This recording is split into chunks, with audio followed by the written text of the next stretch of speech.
صلى الله عليك يا سيدي ويا مولاي يا رسول الله. صلى الله عليك يا أمير المؤمنين علي بن أبي طالب. صلى الله عليك يا سيدة نساء العالمين فاطمة الزهراء. صلى الله عليك يا إمام الحسن. صلى الله عليك يا إمام الحسين عليهما الصلاة والسلام. قال الله تعالى في كتابه الكريم: بسم الله الرحمن الرحيم. من المؤمنين رجال صدقوا ما عاهدوا الله عليه فمنهم من قضى نحبه ومنهم من ينتظر وما بدلوا tabdila. Allah Subhanahu wa taala dalam ayat ini berbicara tentang orang-orang yang beriman kepada Allah. Orang-orang yang berjanji setia kepada Allah Subhanahu wa taala dan membela agama Allah Subhanahu wa taala. Di antara mereka ada yang terbunuh, tapi di antara mereka ada yang menanti, tetapi mereka tidak pernah mengubah janjinya dan kesetiaannya kepada Allah Subhanahu wa taala. Di antara mereka yang kemudian mendapatkan syahadah, meninggal dunia di jalan Allah Subhanahu wa taala, adalah seperti apa yang dilakukan oleh Imam Ali bin Abi Thalib alaihi salatu wassalam. Beliau adalah seorang yang memiliki keagungan sebagaimana diungkapkan oleh Rasulullah sallallahu alaihi wasallam dalam berbagai ayat dan riwayat.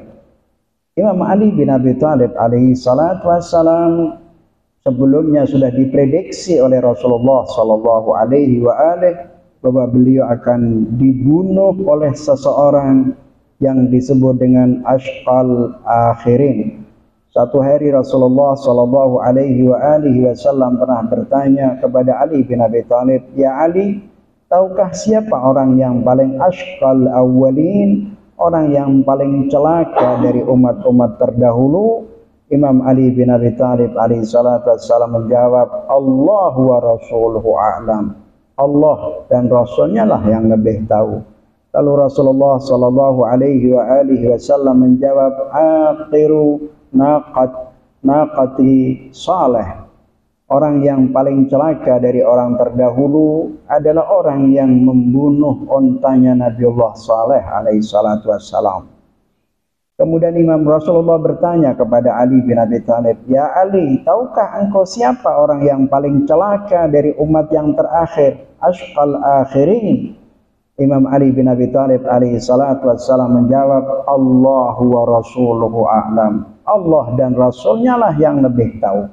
Kemudian Rasulullah menjawab, memberitahukan kepada Imam Ali bin Abi Thalib, "Ya Ali, orang yang paling celaka di orang-orang yang terakhir yaitu adalah orang yang mengalirkan darah kepalamu hingga membasahi janggutmu, yaitu qatiluk, orang yang membunuhmu wahai Ali."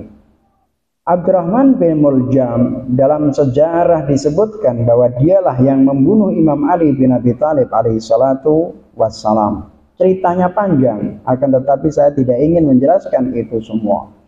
Yang penting bahwa Imam Ali bin Abi Thalib alaihi salatu wassalam terbunuh di malam 19 bulan Ramadan, yaitu di saat Imam Ali bin Abi Thalib alaihi salatu wassalam sedang bermunajat kepada Allah Subhanahu wa taala.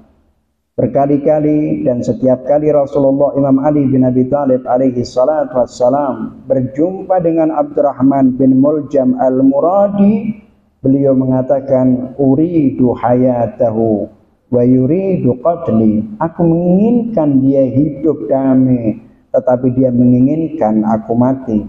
Itulah ungkapan Imam Ali bin Abi Thalib sebelum jauh peristiwa pembunuhan terhadap Imam Ali dilakukan. Imam Ali sudah memahami siapa sebenarnya yang akan membunuh dan di bulan apa, di tempat apa, dan dalam keadaan seperti apa. Imam Ali bin Abi Thalib telah memahaminya karena sudah dijelaskan oleh Rasulullah sallallahu alaihi wasallam. Namun demikian Imam Ali maupun Rasulullah sallallahu alaihi wasallam tidak akan pernah mengambil sikap sebelum peristiwa itu terjadi, karena hukum Allah Subhanahu wa taala berlaku ketika peristiwa itu terjadi. Ketika peristiwa itu terjadi, barulah hukum itu semuanya bisa berjalan.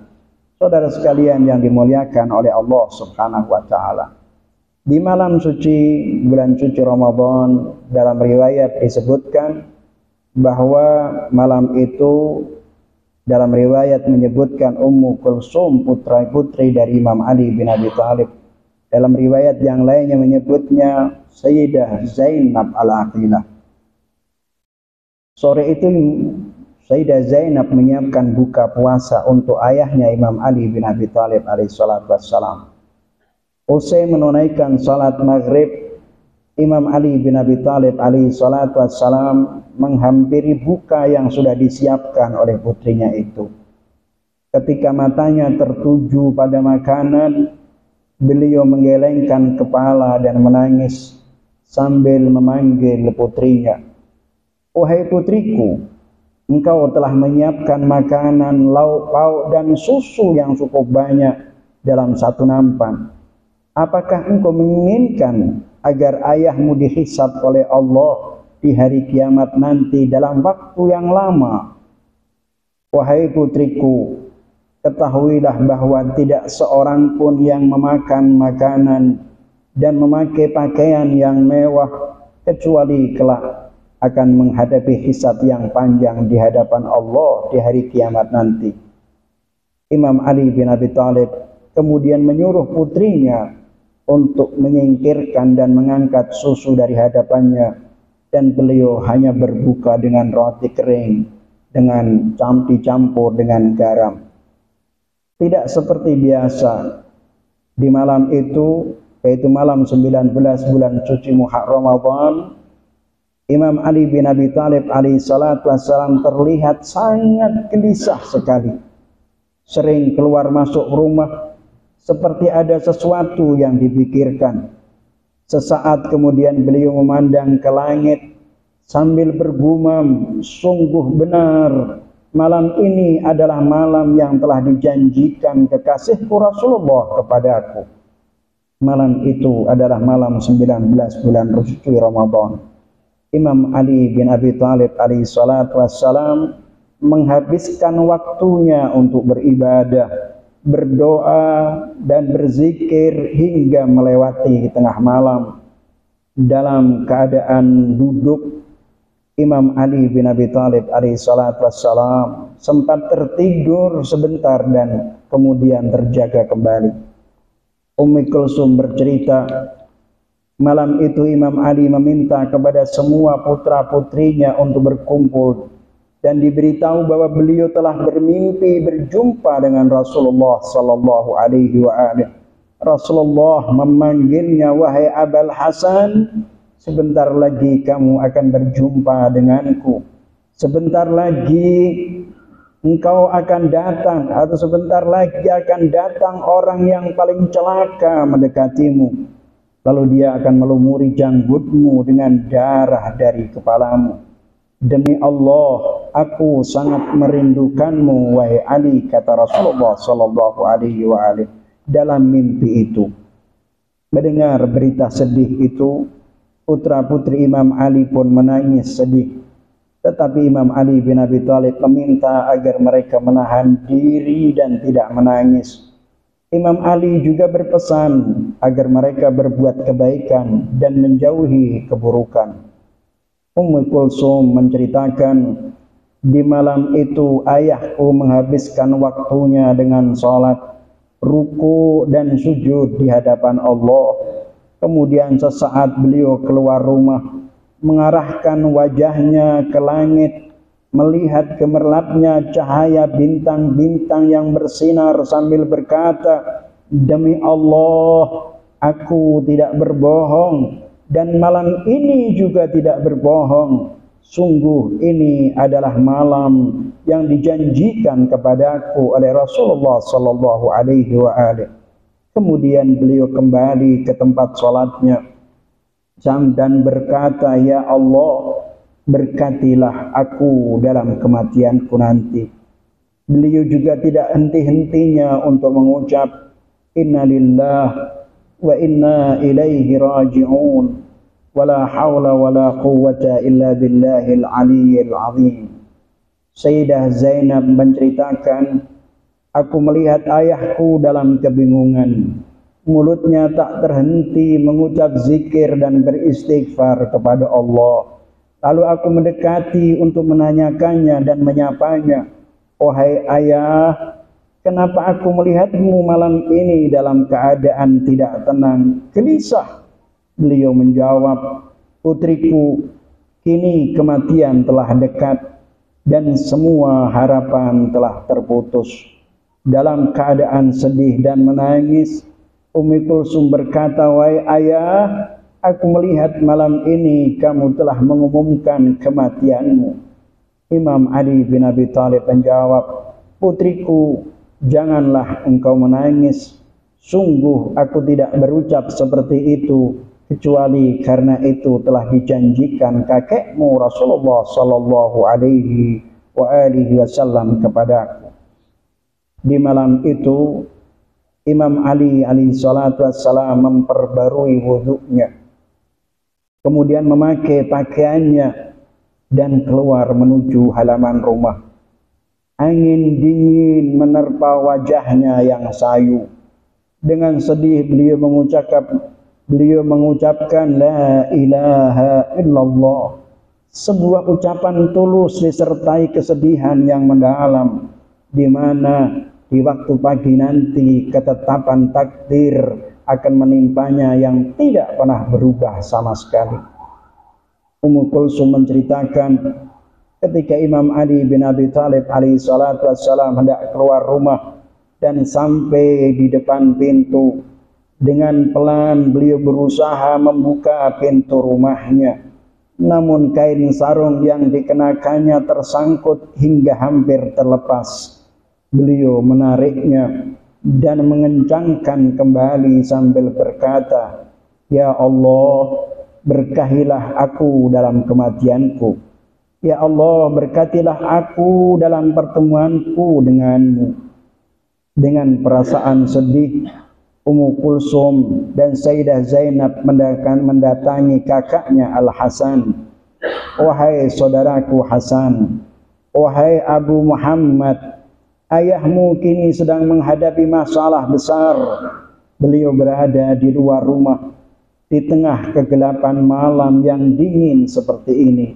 Maka temuilah dia.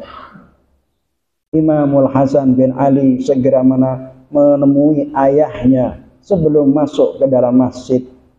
Wahai ayahku, apa yang membuat engkau keluar di waktu malam yang gelap dan dingin seperti ini? Padahal masih ada sepertiga malam hingga fajar tiba. Imam Ali bin Abi Thalib menjawab, wahai kekasihku, wahai putraku, wahai buah hatiku, aku keluar rumah karena bermimpi yang aku saksikan malam ini. Mimpi itu adalah membuat aku tidak tenang. Kemudian Imam Ali bin Abi Thalib menceritakan semua kisah mimpinya kepada putranya Imamul Hasan. Lalu beliau meminta putranya Al-Hasan segera meninggalkannya sendirian. Wahai putraku Hasan, demi hakku kepadamu, kembalilah engkau ke dalam rumah. Imam Hasan pun segera kembali masuk ke dalam rumah dan membiarkan sang ayah sendirian di luar sesuai perintahnya. Sementara itu Ummu Kulsum tetap berdiri di belakang pintu rumah sambil mengawasi dan memantau ayahnya hingga sang ayah masuk ke dalam masjid. Dengan perasaan sedih, Imam Ali bin Abi Thalib melangkahkan kakinya masuk ke dalam masjid untuk menunaikan sholat. Usai menunaikan sholat sunnah, beliau berdiri mengangkat kedua tangannya dan memasukkan kedua jarinya, menutupi telinganya, lalu mengumandangkan adzan, Allahu Akbar, Allahu Akbar. Perawi menceritakan, tiada rumah di kota Kufah kecuali mendengar suara azan yang dilantunkan Imam Ali bin Abi Thalib di malam itu. Usai mengumandangkan adzan, Imam Ali bin Abi Thalib duduk untuk bertasbih, berzikir kepada Allah dan memperbanyak salawat kepada Muhammad sallallahu alaihi wa alihi. Kemudian beliau berdiri membangunkan orang-orang yang sedang tidur di dalam masjid sambil berseru, bangunlah kalian untuk salat, semoga Allah merahmati kalian. Bangunlah kalian, segera tunaikan salat wajib seperti yang Allah perintahkan untuk kalian semua. Sesungguhnya salat itu bisa menghindarkan perbuatan jahat dan mungkar, dan sesungguhnya salat itu diwajibkan bagi orang-orang yang beriman. Imam membangunkan mereka satu persatu hingga sampai pada giliran Abdurrahman bin Muljam yang saat itu sedang tidur dalam keadaan terlungkup karena menyembunyikan pedangnya di bawah pakaiannya. Imam Ali bin Abi Thalib alaihi salatu wassalam berkata, bangunlah wahai gerangan, sesungguhnya tidur seperti ini adalah tidurnya para setan dan tidurnya penduduk neraka yang dibenci oleh Allah subhanahu wa ta'ala. Imam melanjutkan ucapannya, wahai Abdurrahman, kamu telah menginginkan sesuatu yang amat besar, yang membuat langit akan runtuh, bumi kan terbelah, dan gunung kan hancur berkeping karena mendengarnya. Jika aku mau, aku akan beritahukan apa yang kamu sembunyikan di balik pakaianmu itu. Kemudian Imam Ali bin Abi Thalib pergi meninggalkannya dan berdiri di mihrabnya, kemudian menunaikan salat ibadah kepada Allah subhanahu wa ta'ala. Karena tenggelam dalam kekhusyukan menghadap Allah, membuat rukuk dan sujud Imam Ali bin Abi Thalib alaihi salatu wassalam sangat lama.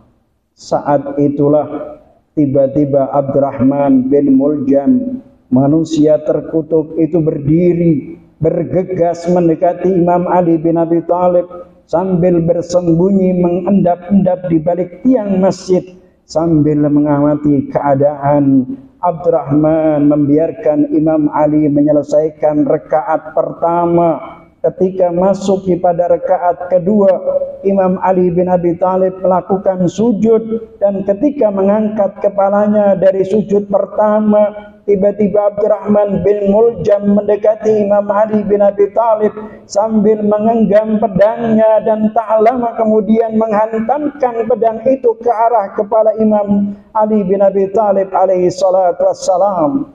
Kepala suci itu pun pecah, darah segar mengucur membasahi seluruh wajah dan janggutnya.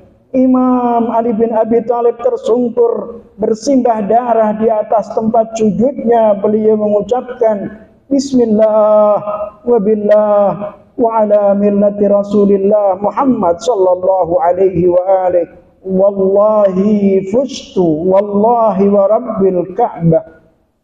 Inilah yang telah dijanjikan Allah dan Rasulnya, dan sungguh benar janji Allah dan Rasulnya. Oh ya Imam Ali bin Abi Thalib, wa imamah wa musibata. Lalu Imam Ali bin Abi Thalib menjerit, wahai segenap manusia, aku telah dibunuh oleh Abdurrahman bin Muljam al-Muradi. Aku telah dibunuh putra wanita Yahudi. Jangan sampai kalian kehilangan dia. Mereka segera menutup pintu masjid. Para malaikat pun ikut menangis. Angin topan gelap menyambar-nyambar. Jibril menyeru di antara langit dan bumi dengan suara yang keras, hingga semua terjaga dari tidurnya dan mendengarkan ucapan para malaikat itu. Tahaddamat wallahi arkanul huda وانطمست والله أعلام التقى وانفصمت والله العروة الوثقى قتل ابن أم المصطفى قتل وسي المجتبى قتل علي المرتضى قتله أشقى الأسقياء. Hancur sudah demi Allah sendi-sendi agama, meredup sudah demi Allah cahaya-cahaya ketakwaan, terlepas sudah demi Allah rantai kekuatan iman. Sungguh terbunuh sudah putra paman Al-Mustafa, sungguh terbunuh sudah wasi Al-Mujtaba, sungguh terbunuh sudah Aliul Murtada, terbunuh sudah wasinya para wasi. Pembunuhnya adalah manusia paling celaka. Itulah ungkapan malaikat saat itu. Ketika Ummu Kulsum dan Sayyidah Zainab mendengar suara Jibril di antara langit dan bumi, spontan ia memukul wajahnya dan berteriak, wahai ayah, wa abatah, wa aliyah, wa muhammadah, wa sayyidah. Imam Hasan sambil berteriak, wahai imam, wa imamah, wa aliyah, wa sayyidah. Imam Hasan dan Husain pun menangis, berlari menuju masjid sambil berteriak memanggil ayahnya, wahai ayah, wa abatah, wa musibatah. Mereka masuk ke dalam masjid. Ternyata mereka menyaksikan sang ayah dalam keadaan tersukur di tempat sujud, berlumur darah. Mereka menangis sejadi-jadinya. Imam Hasan mengangkat kepala sang ayah, menaruh di pangkuannya dan membalutnya dengan kain putih. Imam Hasan tak henti-hentinya menangis hingga air matanya menetes di wajah sang ayah.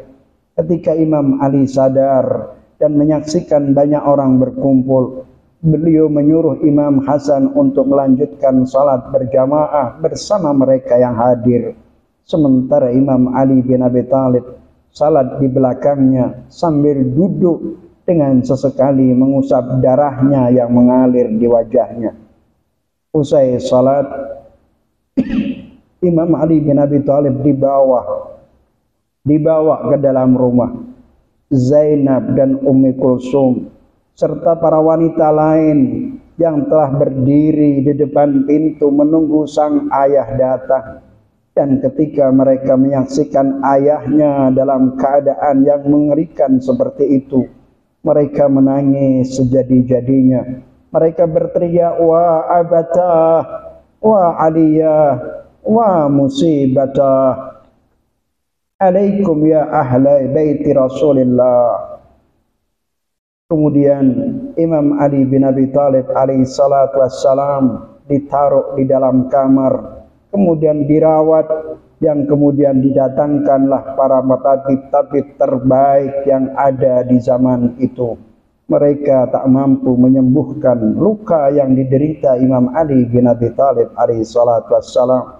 Seorang tabib mengatakan, ketika Imam Hasan menyaksikan bahwa darah yang membasahi kain yang mengikat kepala Imam Ali terlihat berwarna kuning, Imamul Husain bertanya kepada sang tabib, apakah sebenarnya yang keluar berwarna kuning itu?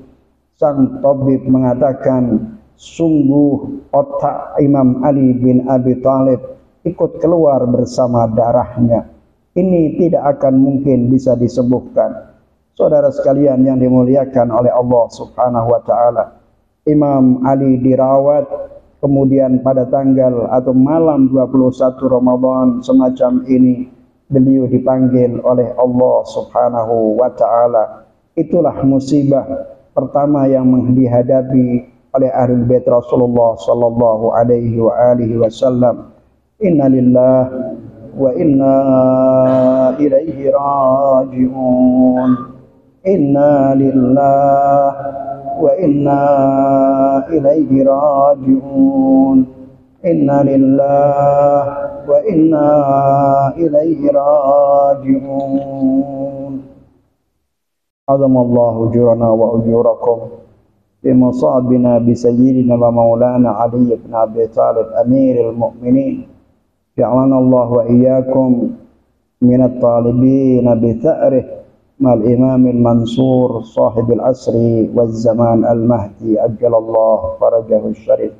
Kita sampaikan bela sungkawa kepada Fatimah Zahra alaihi salatu wassalam. Kita sampaikan bela sungkawa dan kesedihan kita kepada Imamul Hasan wal Husain, dan terutama kepada sahibil asri wal zaman. Ya sahibal asri wal zaman, jika engkau berziarah kepada kakekmu Amirul Mukminin Ali bin Abi Thalib, maka sampaikanlah salam kami yang dari jauh ini kepadanya. Wahai sahibul asri wal zaman, sampaikan rasa rindu kami kepada Imam Ali bin Abi Thalib. Mudah-mudahan Allah Subhanahu wa taala kelak akan memberikan keberkahan dan kemudian kemampuan untuk bisa berziarah kepada Amirul Mukminin Ali bin Abi Thalib. Wa sallallahu ala Muhammadin wa alihi at-tahirin wa ila arwahi syuhada wal mu'minin nuhdihim thawab al-Fatihah qabla as-salawat.